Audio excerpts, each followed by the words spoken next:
Tuesday, March the 20th, and this is your Barbados Today Evening News Update. I'm Emmanuel Joseph. Thanks for joining us. Next Tuesday will be a special day of prayer in the island's schools. Word of this from the Barbados Christian Council. Now, the council says the special day is part of efforts by the Ministry of Education to put a stop to violence in schools. In a statement, Chairman of the Barbados Christian Council, Canon Noel Burke, called on leaders from the various denominations to adopt one of the 130 public, private, nursery, primary and secondary schools for morning assembly on that day and provide any other necessary assistance. In addition, churches are asked to open their doors from 6 a.m. to 6 p.m. to give members of the public an opportunity to pray.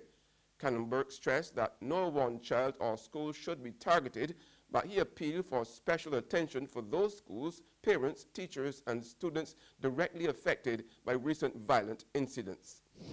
Meanwhile, on this World Social Workers Day, there's concern that the government has not been effectively using the expertise of social workers to correct problems in the island's schools. That's the view of Alan Thompson, a final-year social work student at the University of the West Indies, who organized a march by members of the profession through the city this morning. He says with recent violent incidents involving school children, more social workers were needed. Yes, they will because you see when you start social work, you go from say a BCC level, you come up through UB and you learn a lot of different variety of courses, human behavior, active listening skills.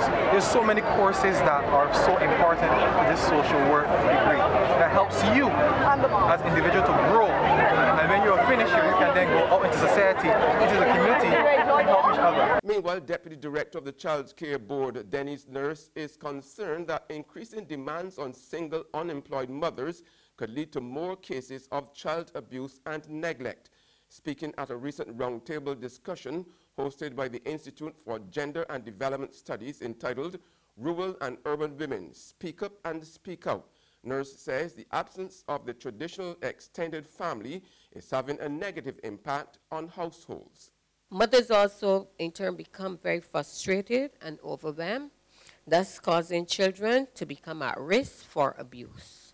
We have mothers who will, sad to say, leave their children in the house at all hours of the night and go on the streets. And that's where I come in again. The police will call me because they've got a call. Children are in the house unattended, 11, 12, 1, 2. Don't let it be crop over because crop over, a lot of people will leave their children. That's why when some of you are complaining that you see the children out there with the mothers for crop over, I will not complain. I prefer to see the children with the mothers than knowing that the children are at home unattended. In other news now, police are again appealing for the public's help to find the driver involved in a hit-and-run accident which resulted in 45-year-old pedestrian Ronald Knight suffering serious injuries. On Sunday, March the 11th, Knight was walking along Bibby's Lane, St. Michael, around 6 p.m. when he was struck from behind by a green Suzuki Vitara. The driver ran over Knight and then drove away. Knight received multiple injuries about the body and his condition is listed as critical but stable. Police say anyone who may have witnessed the incident should provide information to the District A Police Station at telephone number 430-7242 or 430-7246, Operations Control Room at 430-7100 or any other police station. There's regional and international news after this short break.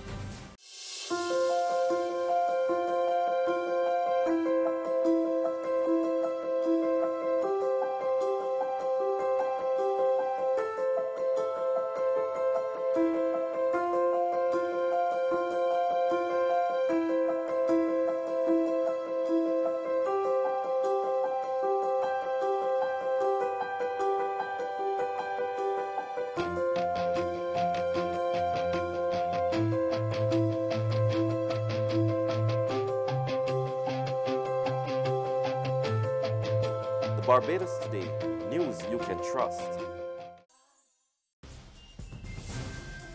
Welcome back with news from the region now. It's the eve of general elections in Antigua and Barbuda, and Prime Minister Gaston Brown is brimming with confidence.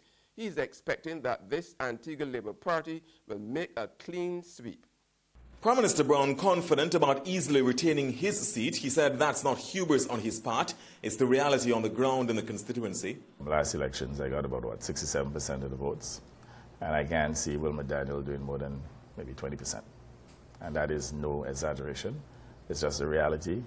You go on the ground in St. John City West, people are not even hedging. You see many of them, they have their posters, their stickers on their homes. And he's going to do extremely badly. In fact, as far as I'm concerned, this is his last brouhaha, and he will be retired in the public's interest. Nationally, he is just as sanguine. Certainly on a trajectory to get all 17. You know, sometimes there's slippages, but worst case scenario, I cannot see us getting less than 15. But I want to make the point here, in the event we're to get 17 seats, that there will be no abuse of power.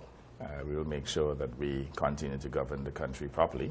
At the same time, veteran United Progressive Party politician Wilmer Daniel has been telling citizens it's time for change. Speaking at the UPP's final rally, he assured that the country and the party was in good hands with their leader, Harold Lovell.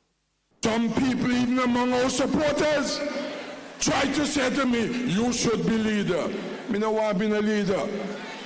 Because when I be the leader, I turn around because me, oh, you're not going to university. So when I say you're done, but let me tell you, I have achieved more than many of them who have been to university, but I respect Harold Lovell.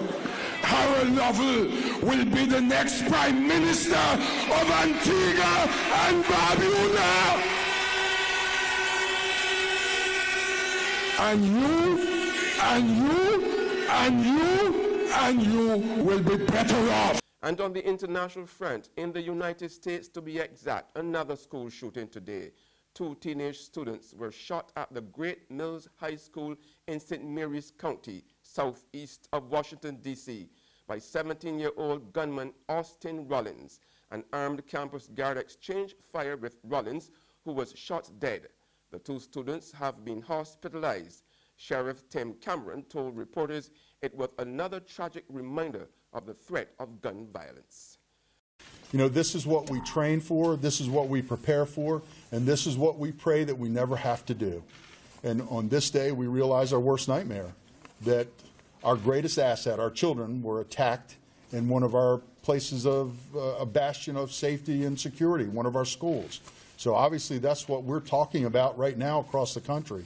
And, you know, the notion of it can't happen here is no longer a notion. And that's news, but for the very latest, visit our website at www.barbadostoday.bb. You can also subscribe to our e-paper, email updates, or like us on Facebook. We are also on Izumi Media in bus terminals, as well as screenplay at supermarkets and the gas station near you. You can also hear us on Mix 96.9 FM.